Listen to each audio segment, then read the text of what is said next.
Vale, Luis va a hablar sobre amplificando la detección a través de la Kali Chain. Os lo recomiendo.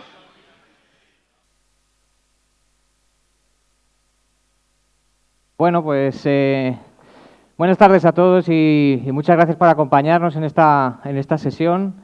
La verdad que no he tenido el valor suficiente, ¿no?, de hacer todo lo que os voy a enseñar hoy en tiempo real, ¿vale? Todo está en formato vídeo, todo debería estar acotado, con lo cual el efecto demo no debería fallar más allá de los problemas de conectar un Mac a un proyector. Y bueno, pues presentarme, mi nombre es Luis Suárez y bueno, yo soy del equipo de Fortinet y estoy dentro del equipo de Systems Engineers. La diferencia está en que yo no trabajo con firewalls, ¿vale? Si un poco conocéis a Fortinet, nuestra especialidad y de donde venimos y donde somos muy fuertes es precisamente en el firewall. Yo, por el contrario, quitando contactos en vidas pasadas, administrando firewalls y demás, no es mi responsabilidad. Yo estoy dentro de un área que es el área de especialistas, más en concreto en productos y servicios, soluciones, al fin y al cabo, de valor para un SOC. Entre ellas, por supuesto, pues donde entrarían los famosos XDRs y otras soluciones que vamos a ver un poco esta tarde. Pero antes de eso, me quiero centrar un poco en lo que es la inteligencia de amenazas de Fortinet. De nuevo, yo creo que muchas veces se nos conoce un poco por esa visión, ese dominio, ¿no?, que tenemos en el mercado del firewall. Simplemente como datos diré que más de un tercio de los firewalls desplegados en el mundo son de Fortinet, ¿vale? A efectos de telemetría de comunicaciones os podéis imaginar la cantidad ingente de información que manejamos. Pero dentro de esa información no tendría ningún valor si no fuera por el equipo de analistas e investigadores que forman el equipo del FortiWare Labs, ¿vale? Estos detalles que os estoy presentando aquí son detalles que normalmente actualizamos cada quarter, ¿vale? De los cuales, pues hombre, podríamos destacar varios, ¿no? Somos una de las compañías que más Zero Days publican a lo largo del año. Zero Days, por supuesto, también de terceros y demás. Pero lo que me gusta destacar son esas 609.000 horas que dedica el equipo de investigación de amenazas precisamente a la hora de publicar, ¿no?, toda esa información pues más relevante, todo aquello que es tendencia de cara a actores APT, grupos de cibercrimen y demás. Comentaros también que por parte de las colaboraciones que tiene este FortiWare Labs, tenemos colaboración a nivel mundial con un montón de aliados estratégicos, tanto por la parte de trabajar con agencias de investigación como puede ser la Interpol, ¿no?, como incluso estar muy metidos como lo estamos a la hora de elaborar ese framework que muchos de vosotros seguro que conocéis, que es el framework de Mitri Attack. Esto al final lo que nos da, hablo pues eso, de alianzas con más de 200 socios, ¿no?, estratégicos en materia de análisis de amenazas. Y esto, como os decía, lo que nos da es una cantidad ingente de información en materia de amenazas, de actores APT y demás. Y bueno, pues aquí tenéis un poco las distintas fuentes que enriquecen y que nos dan contexto para poder hacer ese análisis de amenazas, ¿vale? Evidentemente, claro, con esas volumetrías que movemos, como podéis ver, estamos hablando de más de 500.000 muestras diarias, es una auténtica pasada el volumen que recibimos. Es muy importante también todo lo que es la forma de procesar esta información, ¿vale? Nos apoyamos directamente, evidentemente, en sistemas de inteligencia artificial para poder un poco separar la paja del grano, ¿no? De cara al analista es de vital importancia que al analista ese trabajo más manual, ese trabajo más de mano, ¿no?, más artesano, que directamente le llegue todo aquello que sea relevante y no le llegue pues todo ese bulto de información que a lo mejor es más despreciable o a lo mejor no aporta tanto valor. ¿Y esto en qué se materializa? Pues hombre, se materializa por un lado en la capacidad de integrar esa seguridad dentro de nuestros productos y servicios, pero también por otra parte se materializa en ciertos informes de inteligencia que vamos publicando periódicamente, ¿vale? Entonces, bueno, pues si no lo teníais en el radar, yo os recomiendo que os paséis por el blog de investigación de amenazas periódicamente, porque bueno, vamos publicando bastante a menudo sobre la investigación de distintas amenazas, especialmente pues cuando hay algún zero day, cuando hay algo de valor, ¿no? Bueno, pues podéis entrar ahí, podéis acceder a toda la información desde el análisis forense, indicadores de compromiso y demás. Pero esto iba de hablar de la cadena de suministro, ¿no? Estaréis preguntando, perdón, de la cadena de suministro, no, de hablar de esa kill chain, ¿no? De esa detección en la kill chain, y hasta ahora no hemos empezado a tocar nada de esto, porque pensaba que era un poco también importante, ¿no?, centrar precisamente el ojo en el valor que tiene ese conocimiento que nos aportan los analistas por parte del FortiWare Labs. Y básicamente un poco el estado del arte que tenemos a día de hoy en el cibercrimen como servicio, como sabréis, es que no, quitando que pueda haber algún lobo solitario que opera de forma completamente autónoma, normalmente lo que hay es una cadena de dependencias con grupos especializados en ciertas cosas, ¿vale? Luego veremos más detalladamente un poco estas interdependencias que existen a nivel de esos operadores dentro del cibercrimen como servicio. Pero, por otra parte, pues también quería destacar, ¿no? Bueno, esta slide viene de Zerodium y, bueno, es un poco para que entendáis el gran negocio que hay de cara al cibercrimen y por qué hay a día de hoy tanta gente dedicándose a los negocios como operadores de ransomware y demás, porque evidentemente hay mucho dinero en juego. Estamos hablando de que una vulnerabilidad de Windows, 0-click, de tipo Remote Code Execution, se está pagando hasta $1.000.000, ¿vale? Es una auténtica barbaridad, ¿vale? Y que, por lo tanto, pues evidentemente todo esto motiva, bueno, pues todo esto que estamos observando a nivel de investigación y a nivel también de liberar esas 0 days, ¿vale? Y aprovechando que estamos ya cercanos al fin de año, ¿no? Siempre en las empresas de ciberseguridad, en fabricantes, siempre nos gusta mucho hacer un poquito un análisis retrospectivo, ¿no?, de cómo ha sido el año a nivel de tendencias. Y no es que vayamos a sacar una bola de cristal y predecir qué es lo que está por venir el año que viene, ni mucho menos, pero sí un poco, en base al crecimiento de ciertas tendencias que hemos podido observar, lanzarnos a hacer una predicción más o menos fiable, ¿no?, de qué es lo que esperamos y, sobre todo, qué es lo que esperamos a nivel de crecimiento de ciertas tendencias y demás.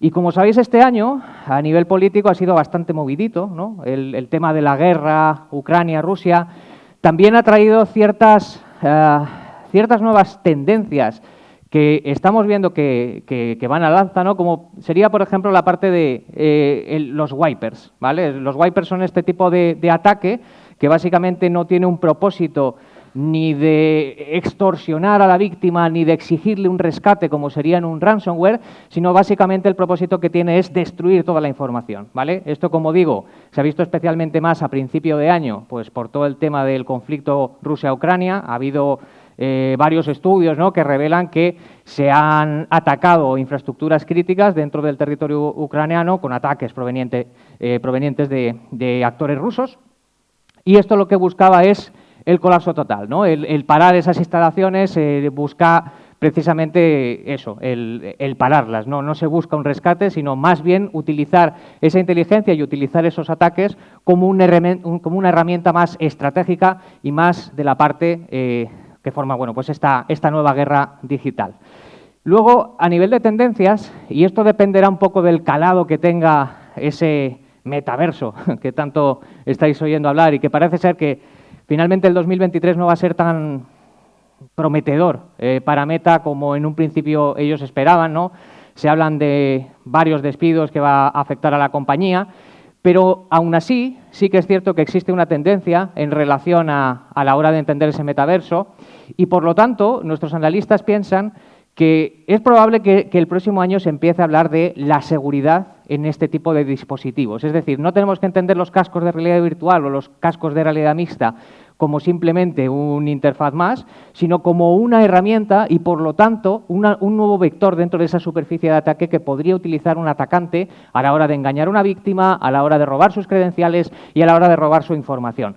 Que, como veremos luego más, y viene también conectado con esa parte de arriba, con ese cibercrimen as a service, me paro aquí y digo, cibercrimen as a service, ya no se habla tanto de ransomware as a service, porque también es cierto que se están observando una serie de tendencias que empiezan a llevar al cibercrimen hacia otro lado. Eso no quiere decir que preveamos que el ransomware como servicio vaya a finalizar en 2023, ni mucho menos, pero sí que es cierto que esas tendencias se están modificando. Y se están modificando, punto uno, porque se empieza a observar una tendencia también en las empresas, ¿no? Cuando se habla de esa resiliencia y de esa capacidad a la hora de sobreponerse a un golpe, ¿no?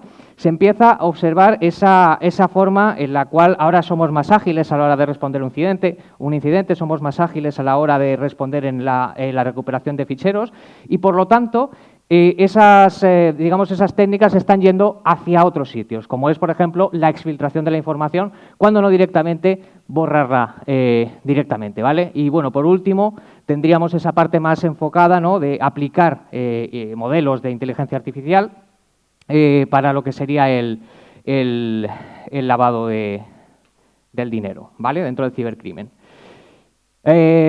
Bueno, esto viene un poco a ampliar la parte que os comentaba de los wipers, pero como ya lo he comentado, pues la podemos pasar, ¿vale? Y ahora sí ya nos vamos a meter en materia dentro de esa detección, dentro de la kill chain. Y bueno, a mí, aparte de la ciberseguridad, me encanta el cine, ¿vale? Y una de las películas que más me impresionó un poco por esa estructura original fue precisamente Memento.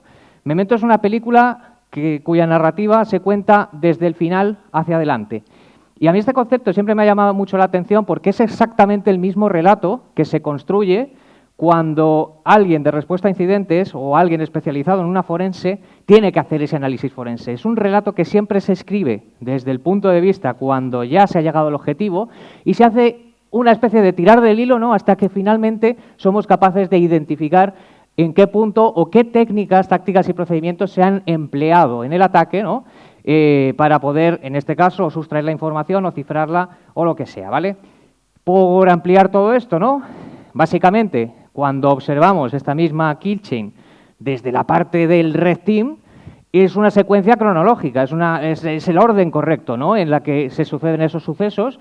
La idea también es que cuanto más atrás empiezan ellos, más esas técnicas que están utilizando son más evasivas, son más silenciosas. Prácticamente siempre se ha dicho, ¿no?, que la fase de reconocimiento, fase de armamentización, que no se dejan rastros, porque evidentemente toda la fase de reconocimiento y demás es algo que se hace externamente y, por lo tanto, pues rara vez se dejan rastros, ¿no? Por la parte de la defensa, ¿no?, de ese Blue Team, pues es justo lo contrario, ¿no? Tenemos que contar esa narrativa, va justo al revés. Y la idea es que, claro, normalmente la estrategia de las compañías siempre parte desde la resiliencia, es decir, parte desde que me voy a llevar una hostia y luego a ver de qué manera me sobrepongo, ¿no? Bueno, pues un poco la idea que tenemos en Fortinet y lo que estamos impulsando en estos últimos años es el primer punto más importante es estar conectados, ¿no?, con esa filosofía y con ese framework común de Mitre que nos permite y nos facilita a todos bastante la vida, ¿no?, que no tengamos que utilizar sistemas de detección opacos, sino que todos podamos entender la misma información independientemente del fabricante o de la tecnología que usemos, ¿no? Y por otra parte, ser capaces de empujar esa detección hasta su punto más prematuro, ¿no?, más inicial. De manera que, si soy capaz de adelantarme a ese punto, puedo incluso llegar a estar por delante del atacante, o al menos esa es la idea. Vale, ahora vamos a recrear un poco cómo sería, de nuevo, esa narrativa, ¿no?, desde el punto de vista del atacante. Aquí, básicamente, lo que estamos utilizando es, bueno, evidentemente están muy conectados, ¿no?, con todo lo que está pasando, con el CVE y demás, y ahora lo que vamos a utilizar es esa vulnerabilidad, que he visto que es bastante jugosa, porque me permite hacer ejecución de código en remoto, y voy a hacer un mapeo, en este caso con Sodan, aunque, como bien sabéis, existen otras herramientas para hacerlo, para hacer un descubrimiento de esa superficie de ataque, primero a nivel global y luego, bueno, pues evidentemente podríamos ir bajando ese dato a la región, ¿no?, a la que me interesara. En este caso, pues podríamos filtrar por España. Hemos anonimizado los datos que salían por si acaso alguien se siente ofendido. Y bueno, pues básicamente con esto ya tendríamos un poco ese... ¿Por qué no salta esto? Ahora. Vale, con eso tendríamos un poco, digamos, la primera fase del reconocimiento, ¿vale? Ahora lo que vamos a ver en la demo, una vez que ya tenemos reconocido el entorno que quiero atacar, lo que voy a hacer es que voy a comprar unos credenciales en la dark web, ¿vale? De nuevo, esto no lo hemos hecho en la realidad, evidentemente, lo estamos un poco simulando, ¿vale? Porque si hay algo que también ha ganado protagonismo y de ahí venía un poco la parte que os comentaba antes del cibercrimen como servicio, ¿no? El cómo se ha diversificado el cibercrimen como servicio, que ya no solo se entiende como ransomware as a service. Hay una tendencia que estamos viendo al alza durante este año y que se espera que el año que viene sea aún más significativa, y es precisamente... un momento, es que como lo en mi ordenador... A ver... Vale. Y es precisamente los Stealers. Los Stealers como parte protagonista de este 2022, porque evidentemente han sido protagonistas, han sido claramente protagonistas en muchos de los incident response que ha habido a lo largo del año. De hecho, seguro que lo recordáis, en septiembre de este año se comprometió una empresa muy grande americana, Uber, ¿vale? Y de hecho una de las evidencias que salieron en el análisis forense fue precisamente la presencia de ciertos archivos que se quedan de rastro cuando utilizamos el Stealer de Raccoon, que en este caso fue el que se utilizó. Hay otros dos Stealers también provenientes de grupos rusos que se han utilizado mucho este año, que son Redline, y el otro no me acuerdo. y bueno, es precisamente, como digo, es una tendencia que vemos al alza y cada vez vemos un calado más profundo, ¿no?, de estos Stealers dentro de estos esquemas de cibercrimen. Tanto es así que el grupo Lockbit, que bueno, son operadores de ransomware, seguramente que a alguno de vosotros os suena, pues de hecho se le ha visto en varias ocasiones, ¿no?, incluso lanzando mensajes en foros de que estarían interesados en hacer una adquisición, en este caso del Stealer de Raccoon, ¿vale? Lo cual no deja de ser llamativo, ¿no?, a la hora de entender precisamente estos equipos, ¿no?, estas casi mini empresas que se dedican a la extorsión, cómo cada vez tienen más elementos en común con las empresas que están alineadas al otro lado, ¿no? O sea, es decir, que se hablan de adquisiciones, que incluso tienen los mismos problemas que puede tener una empresa con un atacante interno que se cabrea un día y que quiere ver el mundo arder, ¿no? Esto mismo ha pasado este año con Conti, ¿vale? Que un empleado, un colaborador enfadado con Conti también se enfadó y lo que hizo fue que publicó todos los manuales de operación de ransomware que tenía Conti, los publicó en Internet y bueno, estaban disponibles al público y se podían... Y se podían acceder a ellos, y también esto mismo le ha pasado a Lockbit. Por eso también existe muchas veces también una carrera, ¿no?, no solo por cambiar ciertas partes del código, sino evidentemente por modernizar todo lo que son esas técnicas no solo para hacer la filtración, sino también para el chantaje. Vale. Esto que vais a ver es una recreación de un Stealer. No hemos utilizado ningún Stealer as a Service. Lo último que queremos hacer es apoyar este tipo de negocios. Y bueno, esto que estáis viendo aquí, seguro que los que estáis aquí, que dormís con gorros de aluminio como yo, no lo hacéis nadie, lo de guardar las contraseñas en el navegador, ¿vale? Pero es muy probable que los usuarios de las empresas en las que trabajáis, muchos de vuestros familiares, sí que lo hagan, sí que guarden esos credenciales dentro del navegador o incluso dentro de algunos de los plugins que puede tener ese navegador. Bueno, pues como veis, hemos hecho un Stealer, es un Stealer casero, es un Stealer tampoco muy depurado, todo ello basado en PowerShell, que es capaz de, como podéis ver, de ingresar en esas regiones, en esos almacenes, y es capaz de obtener esos credenciales completamente limpio, ¿vale? Esto vuelvo a decir, de una forma muy simulada, es básicamente lo que hacen los Stealers, con la diferencia de que los Stealers, al final, lo que están haciendo es que ponen esa información en la dark web a la venta para que, en este caso, o un operador de ransomware as a service o alguien que esté interesado en hacer algún tipo de acción contra esa organización, pues pueda comprarlos y a partir de ahí puede utilizarlos para su propio beneficio.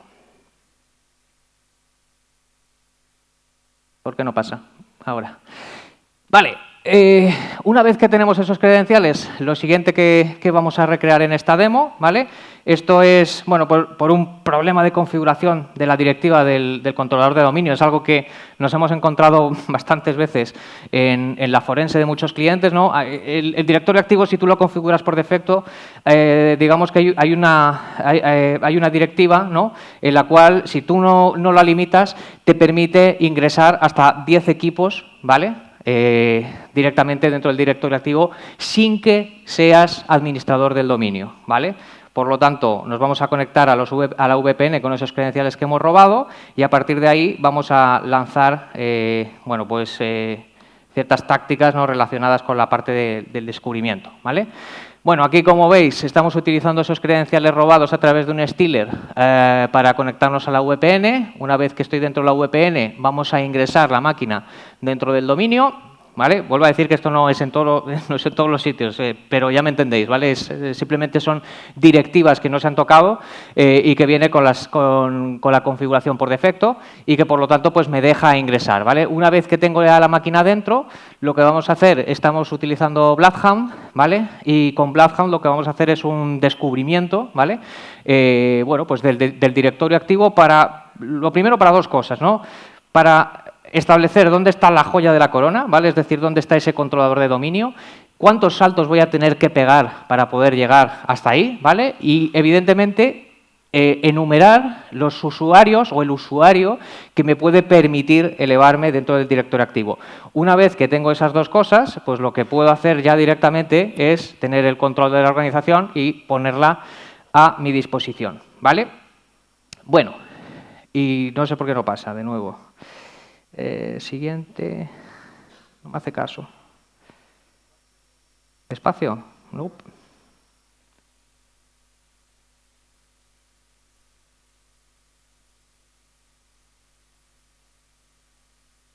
Vale, ya estamos. De nuevo, oportunidad perfecta, ¿no?, para hablar de nuevo de películas.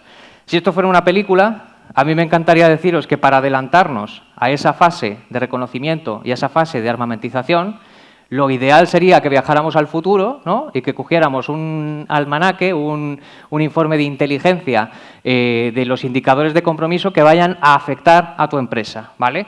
Pero como esto no existe, ¿vale?, pues en la realidad lo que tenemos son servicios, ¿vale? Entonces, en este sentido, llevamos mucho tiempo trabajando en un servicio como este, que es FortiRecon. Básicamente, lo que hacemos con este servicio es que, por un lado, identificamos la superficie de ataque de la compañía, ¿vale? Somos capaces de identificar todos aquellos activos que están expuestos en la red, enumerar los puertos, incluso para compañías que tienen una presencia internacional, podemos utilizar la plataforma para medir el riesgo, corregir la criticidad y demás. Y una parte muy importante de todo esto, como estáis viendo, es la identificación no solo, por un lado, de las brechas de seguridad a nivel de credenciales que se han podido robar de la empresa, sino, por otra parte, un acceso a la monitorización continua que tenemos entre otros canales, por supuesto Telegram, pero también otros canales que no son accesibles para todo el mundo, ¿no?, como son, por ejemplo, la Dark Web y demás, a la hora de monitorizar esa actividad precisamente de esos protagonistas, ¿no?, que os decía que van a ser más relevantes en 2023, que son esos grupos de stealers, ¿vale?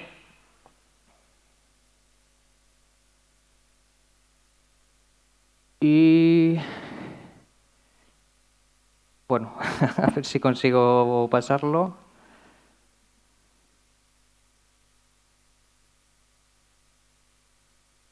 Vale. La rosquilla de los Simpson, ¿vale? Si a muchos de vosotros os hablo de un honeypot, pues si os digo que ponemos un honeypot en Internet y lo ponemos a recibir peticiones y a recibir ataques, muchos de vosotros me diréis que eso a día de hoy no aporta valor, porque hay tantos mecanismos que están automatizados a la hora de que cuando hay cualquier cosa publicando información en Internet, directamente no solo es reconocida, sino que directamente también es atacada. Utilizar un honeypot así, a lo loco, aporta poco valor. Y básicamente pues vendría a ser lo mismo, ¿no?, que si yo pongo ese donut o si yo pongo una pieza de fruta en un jardín, ¿no? Es evidente que al rato van a venir las hormigas y van a devorar la pieza, ¿vale? La idea que tenemos nosotros ahora con los honeypots va un poco más allá. Podríamos decir que es el honeypot 2.0, ¿vale?, que es básicamente lo que llamamos las técnicas de deception, ¿vale? El deception lo que pretende es entender cuál es el propósito, ¿vale? Es decir, es simular o es poner un cebo que pueda ser atractivo para un atacante. De manera que si, por ejemplo, yo estoy trabajando mi empresa trabaja en el sector sanitario, que yo pueda tener un cebo que sea capaz de emular ciertos comportamientos de lo que generaría, por ejemplo, una máquina pues relacionada, por ejemplo, con rayos X, con, digamos, con equipamiento, pues o bien de cirugía o demás, ¿vale? Esto mismo lo podríamos extender a cada una de las verticales. Si yo, por ejemplo, mi empresa y mi joya de la corona en ese sentido es un SAP, pues necesitaría también un deceptor que fuera capaz de publicar esa información a nivel interno para engañar a los atacantes y identificar cuando en ese momento alguien me puede estar atacando y utilizar ese conocimiento adquirido, ¿vale?, para orquestar una respuesta. Bueno, pues básicamente el Deception lo que pretende es que si en el enfoque tradicional nosotros lo que hacíamos, el equipo de defensa, el Blue Team, ¿no?, teníamos que hacer el trabajo bien el 100% de las veces y al atacante con que lo hiciera bien una vez ya le venía bien, ya lo había conseguido. Con estas técnicas de Deception lo que pretendemos es invertir las tornas. Es decir, que ellos tengan que hacer bien el trabajo, que lo tengan que hacer bien el 100% de las veces y con que nosotros seamos capaces de engañarles una única vez, ya vamos a utilizar toda esa inteligencia adquirida, ¿vale?, para poder utilizar o bien esos indicadores de compromiso o bien esas técnicas que están utilizando para intentar comprometer mi organización. Vamos a ver una pequeña demo. Joder, es que me sabe mal porque me gustaría controlarlo y así no comerme tanto tiempo. Pero bueno, básicamente lo que estamos simulando aquí, si antes os estaba hablando un poco de ese escenario, ¿no?, en el que teníamos una VPN, pues aquí lo que estamos haciendo estamos poniendo un señuelo que genere los comportamientos de una VPN. ¿Para qué? Para que en el caso de que un atacante haya robado esos credenciales y vaya a identificarse contra mi VPN, lo va a hacer contra la VPN fantasma, no la va a hacer contra la legítima. ¿Eso qué me va a permitir a mí? Pues identificar, por un lado, yo luego aquí podría hacer varias cosas dentro de esa imagen. Podríamos simular cualquier tipo de comportamiento de aplicativo para seguir engañando al atacante y demás, ¿vale? Pero la idea sería que una vez que le he conseguido engañar, evidentemente todo esto va a estar en una red aislada, no va a poder moverse de ahí, pero por otro lado yo voy a utilizar esa información adquirida, en este caso concreto va a ser relacionada con los credenciales. De nuevo, puedo orquestar una acción, ¿vale?, para identificar el usuario que ha sido comprometido y publicar una regla de bloqueo en el sistema de gestión de identidades, ¿vale?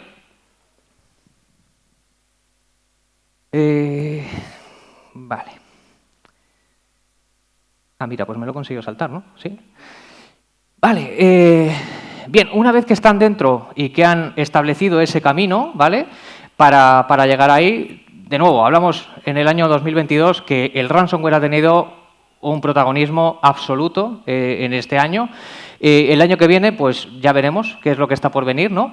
Pero desde luego, si estuviéramos simulando ese ataque de ransomware, una vez que han identificado el directorio activo y que se han hecho con los privilegios, lo siguiente que van a hacer es liberar su ransomware, ¿vale?, y dejarme sin acceso a la información. Y a partir de aquí empezarán los mecanismos de extorsión.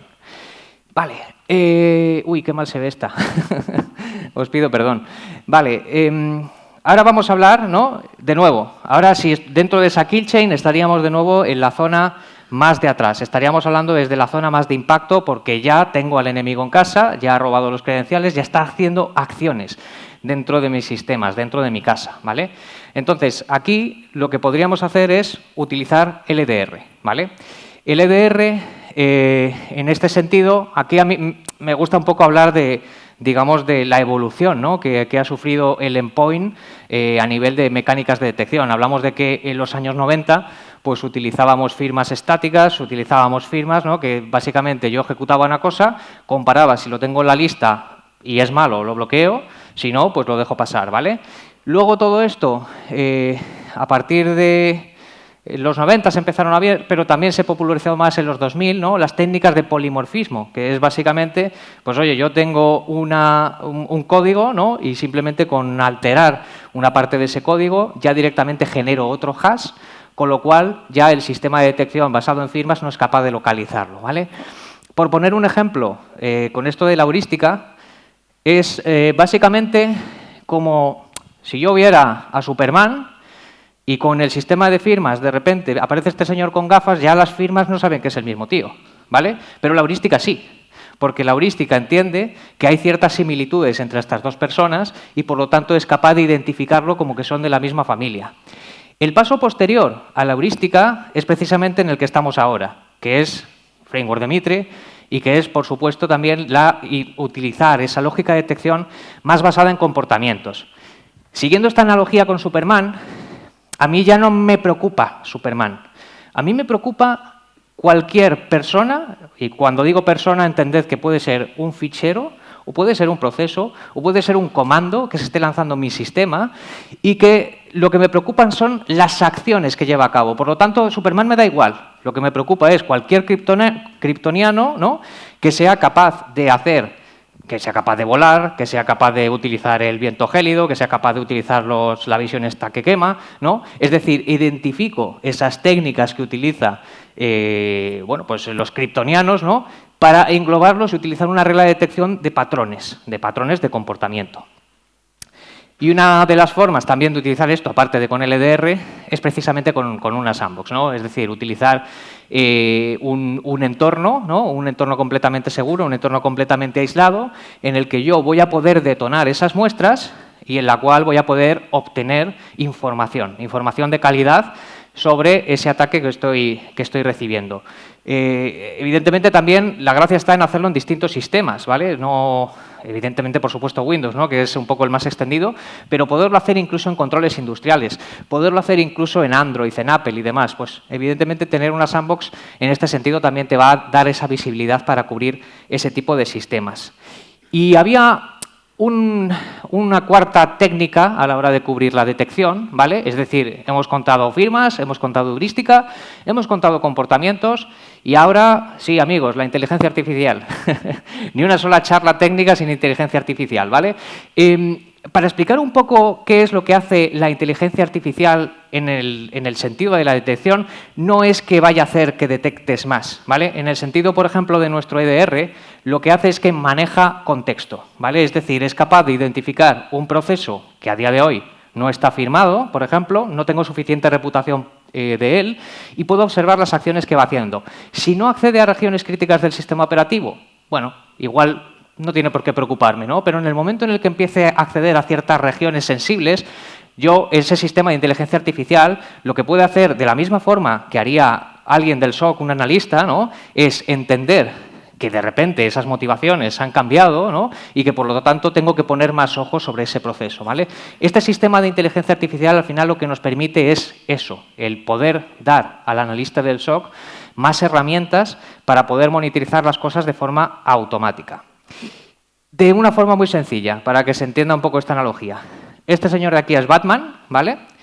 Y estos son todos los actores que han encarnado a Batman a lo largo de la historia. Vale, vamos a descartar al primero, que es Adam West, que hace mucho tiempo, y además era una serie de hace muchos años. Y voy a preguntar, por favor, me levantáis la mano, ¿quiénes pensáis que el actor que está detrás de esa máscara es Michael Keaton, que es el segundo, empezando por la izquierda? ¿Nadie? ¿Vale? ¿Quiénes pensáis que es? Se me ha ido el nombre. el tercero. Val Kilmer, gracias, muchas gracias. ¿Quiénes pensáis que es Val Kilmer? 2 personas. ¿Quiénes pensáis que es George Clooney? Nadie. Bueno, normalmente suele haber más votación, pero os diré que si hubiéramos utilizado una herramienta, como por ejemplo vuestro teléfono móvil con Google Lens, todo este proceso de pensar, hostia, igual el color de la imagen, igual es de los 90, igual es tal, igual es no sé qué, todos esos procesos, esas sinapsis que establece nuestro cerebro a la hora de procesar información, una inteligencia artificial os habría dicho en 0,002 segundos, porque además son así de chulitas, que esta película es Batman Forever, que ese tío es Val Kilmer y que la podéis comprar en Play Store o donde sea por 4 euros si le echáis narices, porque la peli es, bueno.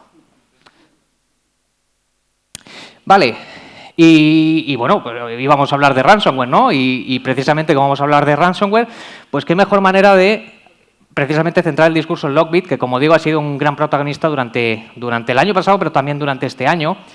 Y dejadme enseñaros una slide, porque esta es una slide de marketing, pero no es una slide de marketing de ningún fabricante. Es una slide de marketing que hacen ellos mismos. O sea, ellos mismos se anuncian para darle un mensaje a la comunidad de operadores de ransomware, ¿vale? Y básicamente lo que están diciendo con esta con este material es que si tú utilizas sus mecanismos de Stealer, y cuando hablo de Stealer aquí no estoy hablando de robo de contraseñas, estoy hablando de robo de información, es decir, aquí ya las tienes dentro, ¿vale? Y aquí lo que ellos están prometiéndote, ¿no?, son las garantías de que si trabajas con ellos vas a tener el Stealer más rápido del mercado. ¿Quién no quería trabajar con ellos si te dedicas a esto, ¿no? Porque solo fíjate en las velocidades de transferencia que hay entre unos procedimientos y otros. Ellos te están asegurando, en ese sentido, el Stealer de información más rápido del mercado. Vale. Y ahora vamos con la demo, que de nuevo no es Lockbit lo que voy a enseñar, aunque evidentemente he detonado Lockbit también en el EDR. Aquí lo que estoy enseñando es básicamente lanzar un run del L32 que intenta hacer un mini dump del LSAS, ¿vale? Y vemos cómo, precisamente, porque es una TTP reconocida a nivel de Mitre, pues se ha bloqueado. No solo eso, sino que además puedo orquestar ciertas acciones como es la del aislamiento del endpoint. Es decir, automáticamente cuando se detecta una anomalía de este tipo, puedo aislar el equipo. Mismo comando, esta vez sin FortiEDR. Bueno, pues evidentemente soy capaz, estoy utilizando una técnica de living off the LAN, estoy utilizando comandos propios del sistema para un propio fin, ¿no? Pues puedo sacarme ese dump y con rclone me lo subo a una máquina, en este caso a un Kali Linux, ¿vale? Dentro de ese Kali Linux tenemos ese LSAS que acabamos de subir y vamos a utilizar PPCAT para hacer un craqueo de, bueno, deshasear, ¿no?, las contraseñas. Las contraseñas vienen haseadas y, bueno, pues básicamente en un tiempo bastante corto somos capaces de recuperar esas contraseñas, como veis, en texto plano, ¿vale? Como imaginaréis, a partir de aquí, jaque mate, ¿vale? Entonces, ¿qué hemos hecho ahora? Hemos cocinado un ransomware, de nuevo, no fomentamos el negocio y yo tampoco vamos a enseñar esto con ransomware reales, aunque evidentemente funciona y lo probamos a diario, pero hemos utilizado un ransomware que hemos hecho nosotros mismos a través de PowerShell y, bueno, simplemente os enseñamos, ¿no?, que precisamente a nivel de contexto, con virus total, pues es algo que evidentemente nadie detecta porque lo hemos cocinado aposta para esta demo. Vale, bueno, el movimiento lateral normalmente lo harían a través de PSExec, otro tipo de herramientas para poder coger la información y demás. Aquí lo estamos haciendo a través del propio RDP. Y, bueno, pues básicamente aquí lo que haríamos sería ya lanzar el ransomware, ¿vale? Vamos a enseñaros primero el ransomware. Vale. Aquí os vamos a enseñar primero, bueno, pues que tenemos ahí unos cuantos ficheros que hemos recreado para la demo, con un contenido, pues, que aporta poco, ¿vale? No, tampoco es Shakespeare.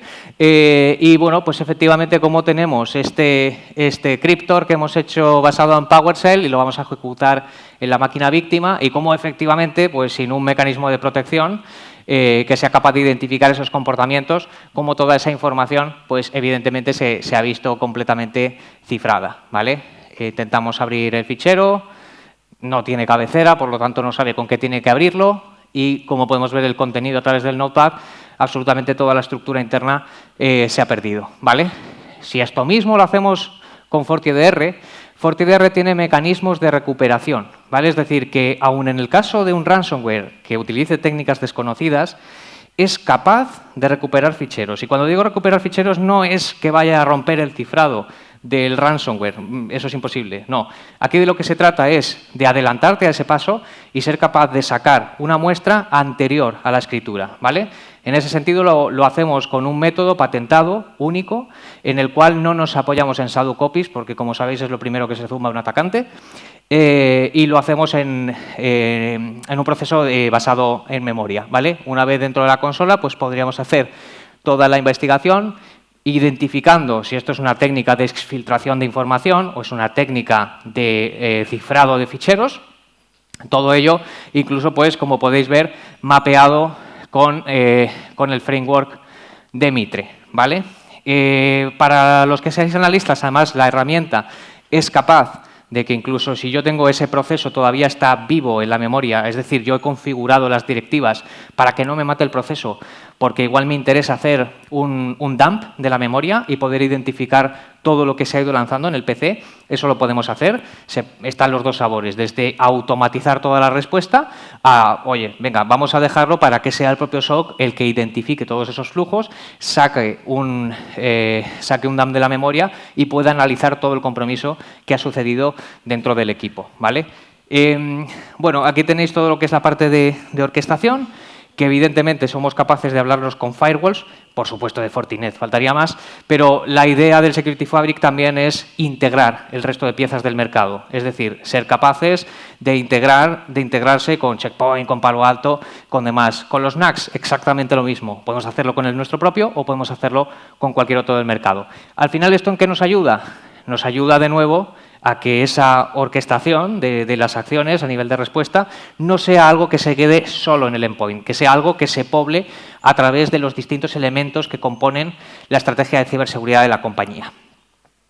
Y como voy mal de tiempo, pues vamos a saltar. Y nada, simplemente esta slide nos la fumamos directamente y que, bueno, pues si alguno queréis ver las capacidades de FortiADR, os invito a que no os apoyéis en materiales de marketing, sino que lo saquéis vuestras propias conclusiones a través de Mitre Ingenuity, que Mitre, aparte de proveer este framework, pues también se encarga de testar las distintas soluciones de EDR y hacer un análisis tanto en materia de prevención como en materia de calidad de detección e enriquecimiento de los incidentes. Y ya con esto, que he hecho 40 minutos clavados, pues muchísimas gracias a todos.